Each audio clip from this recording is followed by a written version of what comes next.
પૂછવા આવ્યો છું। 2013-14 કોંગ્રેસની સરકાર હતી, મનમોહન સરકાર હતી। ખેડૂતો માટેનું બજેટ કેટલું હતું મિત્રો? ખાલી 22,000 કરોડ રૂપિયા। 22,000 કરોડ। આવડો મોટો વિશાળ દેશ, 60 કરોડ થી વધુ વસ્તી ખેતી પર નિર્ભર, અને એના માટેનું બજેટ 22,000 કરોડ। નરેન્દ્ર મોદીજીની સરકાર બની 2013-14 22,000 કરોડ અને 23-24 1,37,000 કરોડ રૂપિયા બજેટ ખેડૂતો માટે કરવાનું કામ કર્યું। 6 ગણું બજેટ વધારવાનું કામ ભારતીય જનતા પાર્ટીની મોદી સરકારે કર્યું। અને એના સાથે ખેડૂતોનું ધિરાણ જે 8.5 લાખ કરોડ હતું, આખા દેશના ખેડૂતોને 8.5 લાખ કરોડનું ધિરાણ આપવામાં આવતું હતું, અને આજે ખેડૂતોનું ધિરાણ 8.5 લાખથી વધી 25,50,000 કરોડ રૂપિયા સુધી પહોંચાડવાનું કામ નરેન્દ્રભાઈએ કર્યું છે। આજ બતાવે છે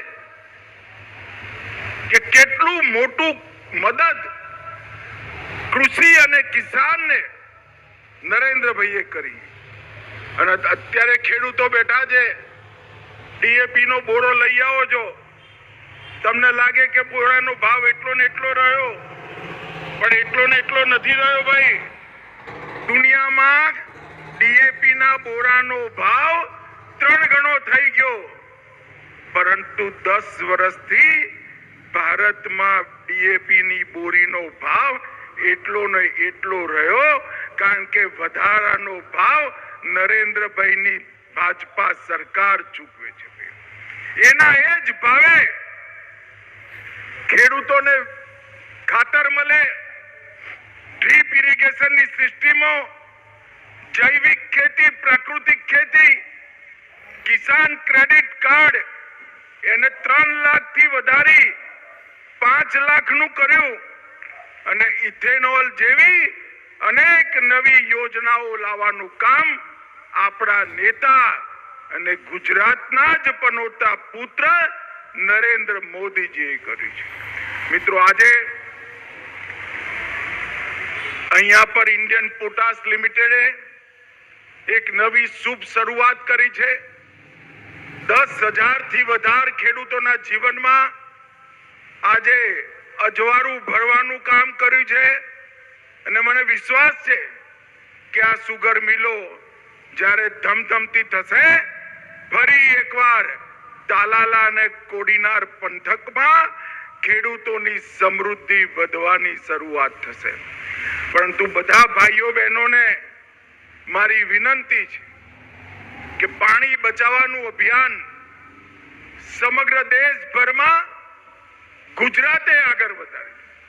નરેન્દ્રભાઈના નેતૃત્વમાં આપણે 1.5 લાખ ચેક ડેમો બનાવ્યા હતા, ડ્રીપ ઇરિગેશન સ્પ્રિંકલરનું અભિયાન ઉપાડ્યું, અને શેરડીના બધા ખેડૂતો ઇન્ડિયન પોટાશ લિમિટેડ ને ડિસ્ટ્રિક્ટ કોઓપરેટિવ બેંક સાથે રહી બધા પોતાના ખેતરમાં ડ્રીપ ઇરિગેશનની વ્યવસ્થા કરે, એવી મારી આપ સૌને વિનંતી છે।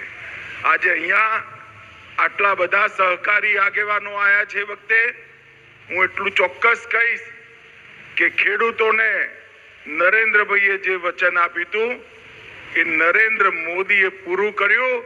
હવે ડ્રીપ ઇરિગેશન તરફ ખેડૂતોને વાળી પાણી બચાવવાનું કામ આપણે બધાએ સાથે મળીને કરવાનું છે। હું ફરી એકવાર ઇન્ડિયન પોટાશ લિમિટેડ, ગુજરાત સરકાર, state cooperative bank, district cooperative bank અને સૌનો આ મિલોને ફરીવાર ચાલુ કરવા માટે હૃદયપૂર્વક આભાર વ્યક્ત કરું છું, અને 10,000 થી વધુ ખેડૂત પરિવારોને ખૂબ ખૂબ શુભકામનાઓ આપું છું। પ્રચંડ અવાજથી બોલીએ ભારત માતા કી વંદે